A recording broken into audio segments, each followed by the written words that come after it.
Thank you so much for tuning in to yet another episode of the Real Israel Podcast with me, your host, Chaim Interviews. Join us as we dive into Israel's past, present, and future as we explore the rich history, current events, and visionary perspectives shaping this dynamic region. The Real Israel Podcast with me, your host, Chaim Interviews. And I wanted to ask you, so your name is Danielle, and where are you from, and what are you doing in the Galilee? So my name is Danielle Ezra, and I came to Israel about a week ago yesterday, actually.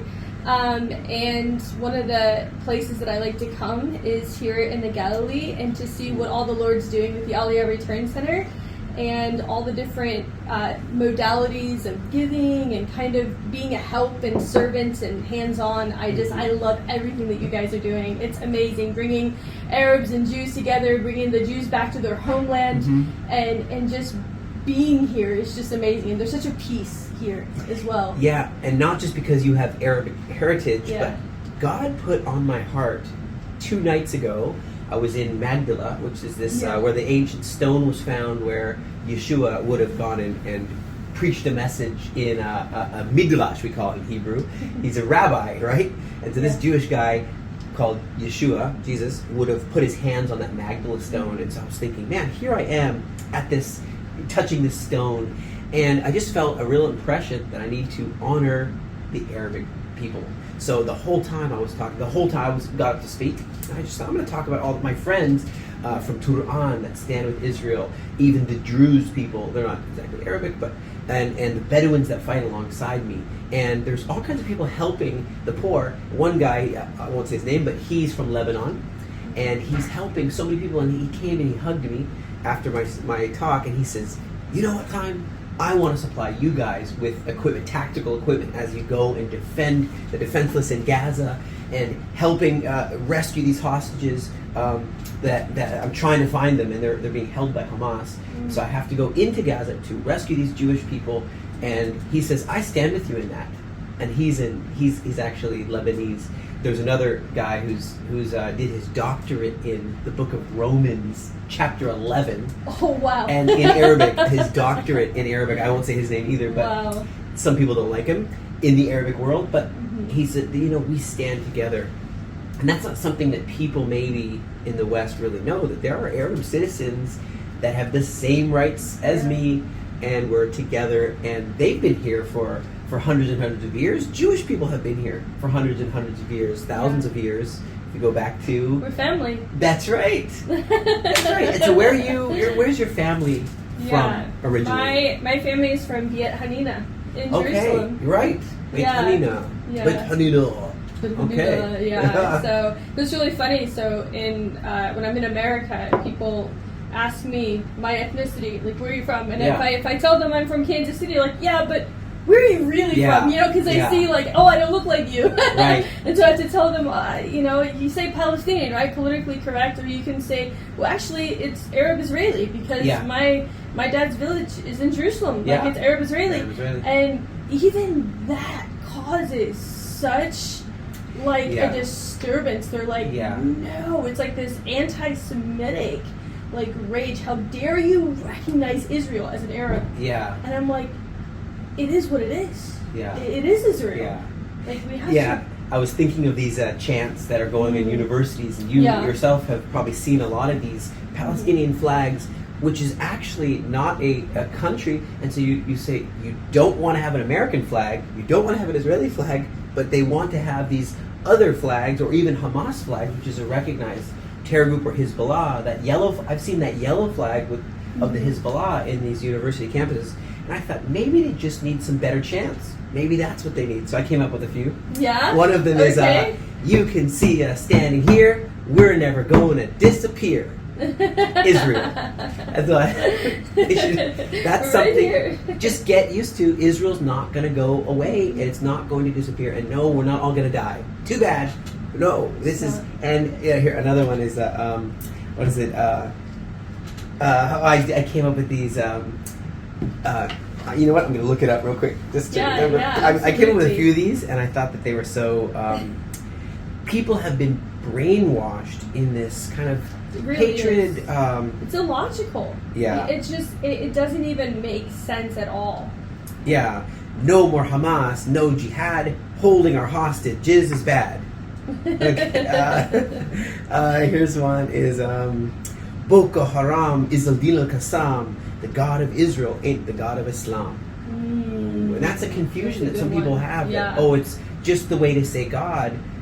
I'm like, well, there's a different entity here that both people don't quite understand that unless you start to really know somebody. It's like knowing a person. Yeah. Like if I know that, if I know the things that you like, your temperament and the way that you are and the way that you function, sugar in and the coffee. I start, a little bit of sugar in coffee, and I start describing you as wrathful and angry, and people are gonna look at me and say, "That I don't think you're talking about the same person." Yeah. Right? Because that doesn't attune with your character traits and who they know you to be. And so many Christians are biblically illiterate that when Arabs start talking about Allah and that it's the same, but they don't realize that the character traits of Allah and the character traits of the God of Israel, they're not the same. You're not talking about the same person. And so it's so important for believers to actually get in the Word and read who God is. Yeah. The God of Israel, the God of Abraham, Isaac, and Jacob. And even when Muhammad met Angel Gabriel, I don't believe it was Angel Gabriel. No. The traits of what those encounters were, he wanted to kill himself numerous times, throw himself off a cliff. That's not what happened when Miriam, the Jewish girl that was the mother of Yeshua, when she met Angel Gabriel, she didn't want to kill herself. Of course you're afraid to die, but give me more power or else I'll kill myself. That whole interaction, I don't think it's Angel Gabriel even. I think there's some other... But without going too deep into that, I do know that all of us are a world in ourselves, very multifaceted. You're a multifaceted person. Yes. Me, as a Jewish person, having to serve to defend the sheep of the house of Israel as a shepherd with the shepherd stick. Yes. And have to go and find these lost sheep and bring them home to the sheepfold. And I think about, wait a second, what is my perspective? There's a military perspective. I also study government. There's a political perspective that I have. There is a kingdom perspective, kingdom of God, biblical perspective. Yes. And so people say, which one are you going to represent? So I know there's that political solution, which is let's leave Hamas in power. Let's just give them a lot of money and or raise someone, the PLO or the Fatah or someone to run Gaza, and it just a lot of money and more McDonald's and Starbucks, and it's all going to be fine. Everyone's going to have economic aspirations, and I mean that was what was tried from 2005 till. So, but that's a political solution to the problems of the Middle East. Just more money, more Starbucks, more McDonald's, and more job opportunities. It's more of an appeasement. Right, and that's exactly what was tried from 2005 till October 7th. It was like, let's have the Olympics there. So that's a political approach that people have. And that's not focusing on anything spiritual or anything behind the scenes. It's just trying to say, let's fix everything. Then you have a military approach, which is, we're going to protect our citizens, and if any bad guys come, they're going to get shot. And we're going to make sure we have full control of everything, and no one's going to move without control for defense. You see, these are military terms. And if the Hezbollah wants to attack us, well, they'll get smacked back to the Litani River. And if Iran wants to fight, well, we'll take out the military Natanz. We'll take out the nukes that they're building. We'll blow them up harder, stronger. Control. See, that's the military. Then you have the kingdom perspective, which one do I embody? I really embody the kingdom perspective, even though I'm found in the Knesset talking in our parliament with parliament members, or I'm in the army as a sergeant major. But what I really believe in is the kingdom perspective, which is God of Israel is going to take care of all this, and he's going to win with love. This sounds very strange, but with love, there's going to be Isaiah 19 highway, which is going to go right through Gaza. Is where it went in the Via Maris, the Roman road that connected Assyria and Egypt. And it went through Gaza. That was one of the main stopping points. And that's going to happen just like Isaiah promised. How? Well, God's going to supernaturally do it. There's going to be a revival. People are gonna change their mind about wanting Israel dead and all of us dead, and there's gonna be forgiveness. Sounds impossible, I know. Reconciliation, yeah. There's gonna be, the bad guys are gonna say, no, we want to serve the true God of Israel now. We don't want to be raise our kids and everyone to be murderers and rapists and so on. That's not what we want for our future. And we are going to lay down our weapons. And and Israel will also be able to have full peace. People won't have to learn war anymore. We're going to throw away our weapons, all of us. Yeah. I know this sounds crazy. You're gonna really have to beat that into a shepherd's hook, right? Remember it said to your plowshares and all of that to beat into a shepherd. That is, and now people think that's absolutely insane and impossible, but it's only through a change of heart that only the actual Messiah from Israel can do. Yeah. Otherwise, it's impossible.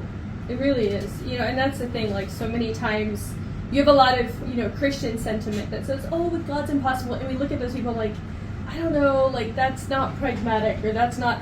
But then things happen, and they're like, "Oh, yeah, it happened." Like, well, we told you it would happen, And so there's just like that unwavering, like, "Oh, we are going to stand on this. We are going to believe this because when it happens, we're not going to be caught off guard because we're going to look at it and say, no, this is that. Right. This is that. This is a fulfillment of that." And just standing firm and faithful in that, like throughout all of the trials.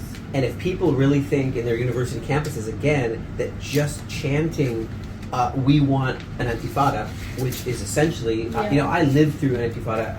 Our CFO, I interviewed him on the Real Israel podcast. And he talked about living through the first intifada, and then I lived through the second intifada, which was year 2000 to 2000 and something.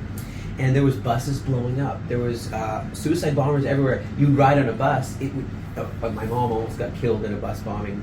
She missed her bus, and the bus blew up. Bus 4 in Tel Aviv. Oh my goodness. And Sbarro's Pizza exploded. The Dolphinarium exploded. And these are people with bombs under their clothes, and then they'd have a wire, and they would go, and you'd see people with a wire coming out of there, and you'd like, call, quickly, everybody down. It was the wildest thing in Intifada. Can't believe that they're asking for an Intifada. They don't even know what they're asking for. They don't even know what that is. It's pretty much saying instead of having a Palestinian flag, you have a gun, and you do a terror cell, and you make bombs in this terror cell all throughout America, all throughout the world. That's what an Intifada is. That's not cool. No, we don't like that. We don't like that. But I'm just saying, for them to think that that's somehow the future, or that's somehow a goal to have, or that's somehow the CIA doesn't like that, the FBI doesn't like that. They're all evil, all the world's evil, and just these university students are the bastions of righteousness, I guess. Or of ignorance, I don't know. Yeah, well, that's what I think behind it all is maybe they want to just bring communism or bring some sort of other government other than democracy. Well, I mean, a lot of college campuses, they're using sentimentality to fuel an agenda that they don't even know about. Because if you actually talk to some of these university students, and you ask them simple questions, like, to the river, to the sea, let Palestine be free, if you ask them, like, what river is it? They don't know. Like, they're like, denial? Like, they have no idea. And you have, what sea is it? I know, like, what sea is it? And they have no idea. But it's like, but they don't want to be shamed for not standing up, right? It's almost like a group psychology, like a mob mentality. It's like they'll be shamed and stigmatized if they don't stand up, and it's like they don't, and then they'll be like not included in what is happening on their campus, and they're like, well, I just want to be included. And I'm like, you don't understand what it is that they're chanting. You don't even know what it is that they're doing right now. And so having different groups go on these college campuses to actually educate some of these university students. Which is so ironic. I know. It's hilarious, but it's so true. I'm just like, this doesn't make sense. It's like, it's like, it literally is like a group mob type of psychology experiment that I think they'll look back on 10 years from now. I'm like, what was going on with that? My heart really goes out to these people, which I'll tell you who they are. There's certain people who have been colonized. They've been colonized, and they've been violently colonized. And it's maybe not who you think. These people were called the Phoenicians. They had King Hiram of Tyre and Sidon. And they helped build the house of prayer in Jerusalem called the temple. They built the house of prayer for all nations. This guy gave his money. He had a huge trade empire. There were some bad people from there. Jezebel was from there. But the Phoenician, there was a good guy. His name was King Hiram. Yeah. He was a good guy. He was a friend of King David. Okay. But they got colonized by Islam. They got colonized. They got brainwashed, and anything that they say against the great colonialization, they get killed or shut down. Same thing goes for even in Iran. It was called Persia, and there was a great king called King Cyrus the Great. It's literally in his name, and he helped to build the house of prayer called the temple. And they were so curly beard. Yeah. They had glorious might and wealth, and they were blessed. They had some great people in there. There was a prime minister called Daniel. There was a queen, Esther. There was there were some bad guys. Haman, he was considered bad guy. Yeah, but they literally got colonized by a great colonialism power, and if they do anything against the great colonialists, they get killed violently and hung from the actual street lamps. And that's really not cool. There's some more cool people. Have you heard of King? He got King Darius, not Darius, King Nebuchadnezzar. Okay, over in Iraq. In Iraq, it was called Iraq. Nebuchadnezzar. Yeah, if you I was actually in the National Bible Museum in D.C. This past year. My job had flown me out and to be there. Right. And it was so interesting because you can actually see the stones in the articles that actually you can see Nebuchadnezzar's name engraved on the stone. Yeah. And they're like, well, how do you know it was Nebuchadnezzar? Well, one, he has his name, right, and he says his name so many times. Right. Like, just over and over again. Like, I was just like, he was prideful. But then when you actually see it, like, oh, I Nebuchadnezzar, like, he speaks of himself in first person. Like, I was with these people groups, which they call the Jews, and there's actually a symbol for the Jewish people. Yeah. Even in the ancient stones, there's like you can just see all the symbols, and then you can always see the Jewish people. There's like a little symbol. Like, we keep running into these people. Yes. And so you have Nebuchadnezzar, this huge stone, Nebuchadnezzar, talking about himself in first person, but then talking about the Jews. Yes. So it's really interesting to see that with your own eyes. Like, it's just like, wow, this is God crazy. actually loved Nebuchadnezzar so much that he gave him the greatest vision of the whole history of the world. Yep. And it's like the statue, remember? And it shows all the timelines of all the way up till today, which we might be at the iron mixed with clay feet right now, and that's a mixture of Roman Empire. It's a broken empire, but and then it gets this big stone comes out and knocks the whole thing down. Yeah. But he got that vision in the night. This guy, and you're like, why would God reveal that to him and even have him not be prideful? God wanted to show him about being humble. So he had 7 years. He had to be like eating grass and stuff, which is vegan, vegetarian diet for a while. But the important thing is God was moving there in great ways from the highest levels of government.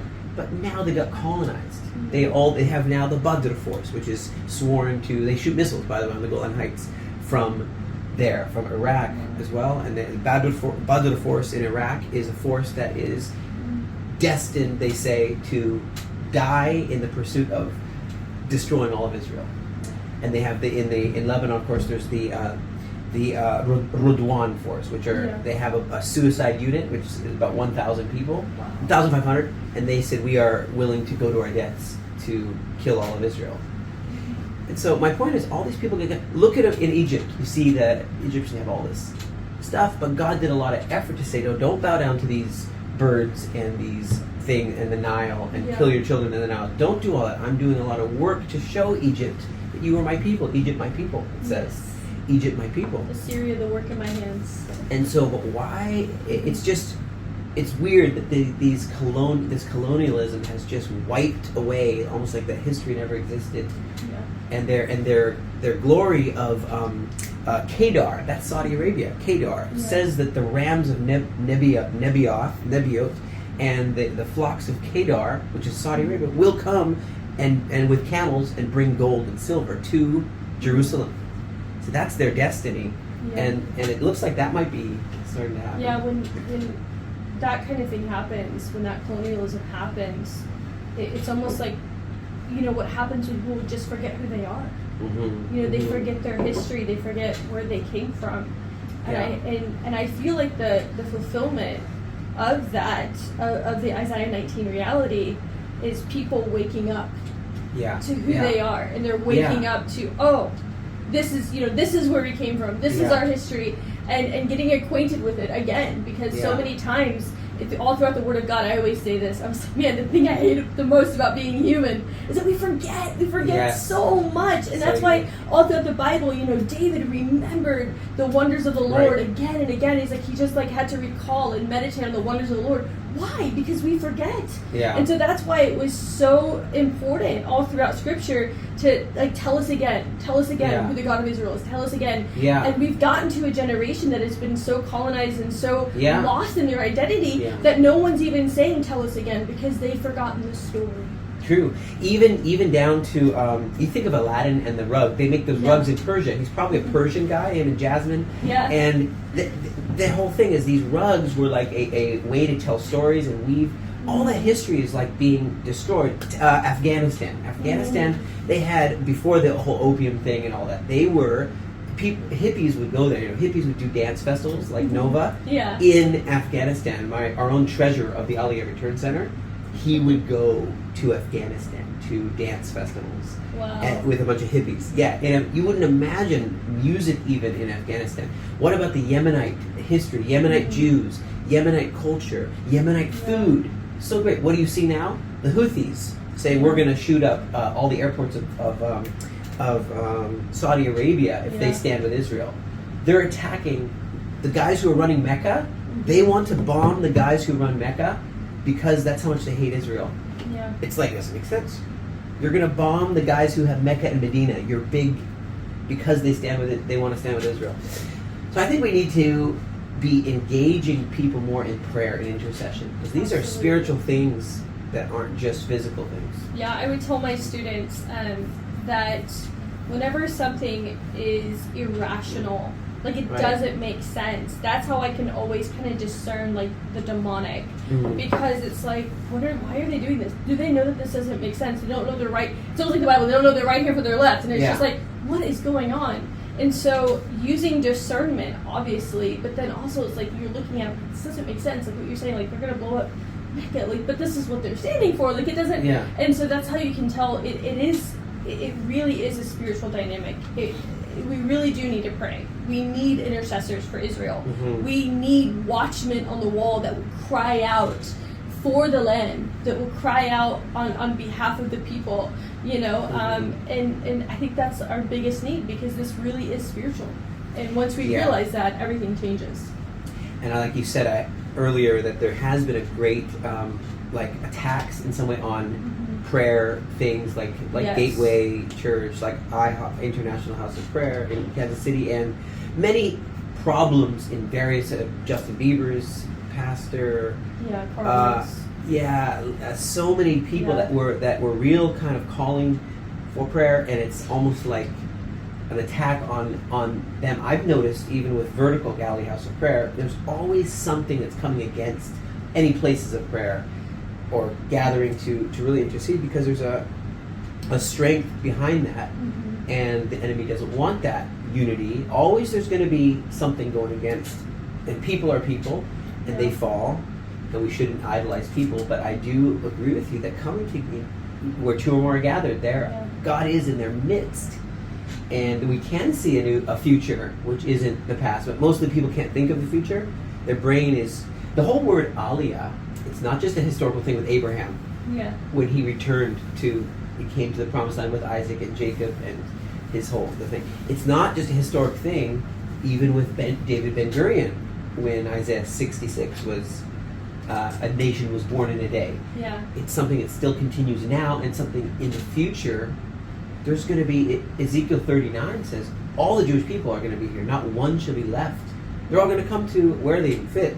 But that's a crazy promise in Ezekiel 39, that all, and there's, we have on our wall, a list of every country and how many Jewish people are in every country in the world. We got to help them all to be established and to live together with the Arabic people here, and it's a house of prayer for all nations. I talked to a rabbi and I said, what do you think a house of prayer for all nations means? He's like, well, like just for the Jewish people. I'm like, well, no. It says for House all of nations. prayer for all nations. That means all the nations. Like better than the UN. It's the real Nations United for Israel, not the UN.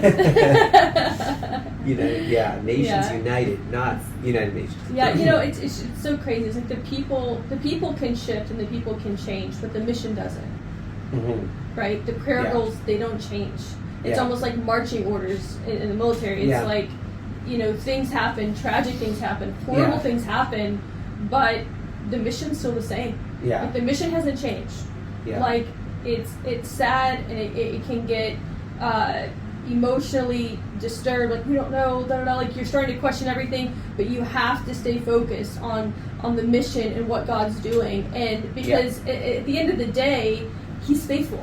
Like He's gonna do it. Like He's going to do it. It is going to happen. Yeah. For real. Like not just like an ethereal, like in the spirit. No, like for real in the land. Like it's physical and material, right? Yeah. It's not ethereal, right? It really is going to happen. It's real, just as real as eating breakfast in the morning. It's you can take it to the bank. I was just thinking the countries that helped build the House of Prayer for All Nations, which is Egypt. Yes. Egypt helped. They gave gold and silver. It was a tabernacle, became a temple. Right? Again, it was Lebanon, Tyre and Sidon gave trees, gave gold.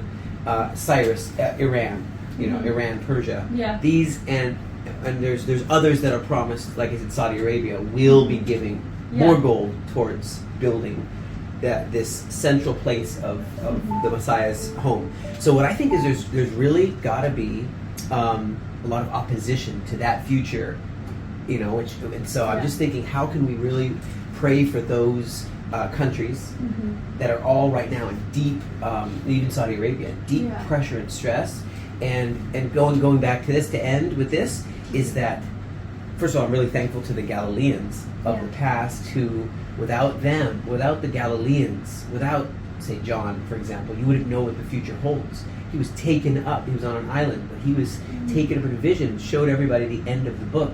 Yeah. He wrote that by God's help. Yeah. But that's other Galileans, like Peter, who taught about faith when the worst of times can be the best of times. He's so scared he's going to die in this storm, and then he walks on water. That was like the worst of times can be the best of times for what God. That's probably one of his highlights of his life, is walking on water. But that happened in one of the worst moments. Here in Israel in 1973, which was 50 years to the day of October 7th massacre, and we were caught off guard then, we were caught off guard here. But what it was is people would dig trenches. We didn't have an Iron Dome. We were attacked from all sides in 1973, 50 years to the day, to October 7th. Wow. They were digging trenches and people were lying in the trenches because they thought a bomb would maybe blow up their house, a missile would blow up their house, and so they didn't want a house collapse on their head, and so they would lay in a trench in their backyard in Israel.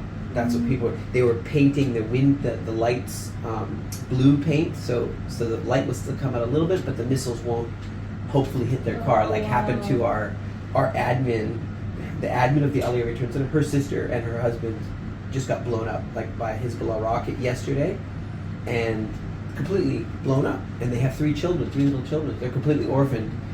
So I'm thinking back to 1973. People were so scared they would paint their windows black so no one could see the lights on and hit it. Attacked from all sides. And those times were also a great time of seeking God. Yeah. 70s, if they call it. It wasn't just in Israel, but the 70s was a great time seeking God around the world, even in America. The Jesus movement. Yes. Yeah, Jesus people. Yes. Jews for Jesus. There was a ton of stuff that's happening. People that all. So sometimes the worst of times can be a time where God wants to do amazing things, like walking on water. And the Galileans, I think, still have a role, because it says in Isaiah 9, the place that was in darkness, the land of Zebulun and Naphtali, the Galilee, I will honor it in the future, and here's where the light touches upon them, it says. In English it says the light shines, Isaiah 9, but the light in Hebrew, Naga Alehem, touches upon them. I like that. So I'm like, yes, we're in the Galilee, we're part of maybe what is the greatest times and the worst of times. Absolutely.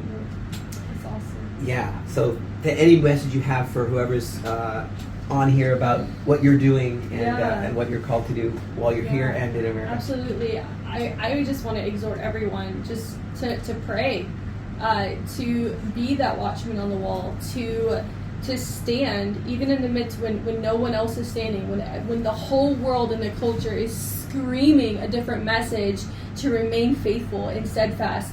It says in Proverbs 20, it says, many a man can claim his own steadfast love, but a faithful man who can find.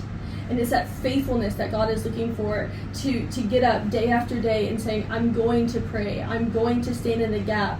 Because Yeshua said, I looked and I found no one. Well, let him find somebody. Let him look upon those that are praying and crying out for Israel, for the Jewish people, and for the land. Like, to see Isaiah 19 fulfilled. There's so much we can start praying. Like Luke 18, will God not bring about justice for the elect and those who cry out day and night? He will bring about justice. He's faithful. And so that would be my biggest exhortation. I mean, even as a theology student, I'm at Asbury Theological Seminary right now, and I'm studying theology and all the things, but the basic things are still the basic things. We still have to pray. We still have to go deep in the Word and lay hold of His heart. Like I said earlier in the meeting with the Knesset, if it matters to Him, then it should matter to us. Yes. And Israel matters to Him. It matters to Him. Yes. So let us catch that passion of His heart and use it as fuel for intercession, because that's what it's going to come down to at the end of the age. Yes, and even to challenge you, please make the trip to Israel. It's not impossible. And grow as a leader. Be equipped so you don't get caught off guard when someone throws something out of left field and you don't know how to answer basic things. So come to the Ambassador Academy, which we have it the full month of February and the full month of September. And so come and be trained. It costs a little money, but not that much. God will supply. And you can be trained and go back equipped better to do your part of the Hebrews 11 verse 39 Hall of Faith legacy. Your legacy as a leader. We're waiting for you in Israel. If you enjoyed today's episode, well, go ahead and click like, comment. We want to hear from you. Subscribe, click that notification bell in order to be updated and stay updated. And please help us share the truth. Share this with your friends on social media. Share it everywhere you go. And you know what? We survive and are able to bring you this exclusive content only through donations. So thank you for your generosity.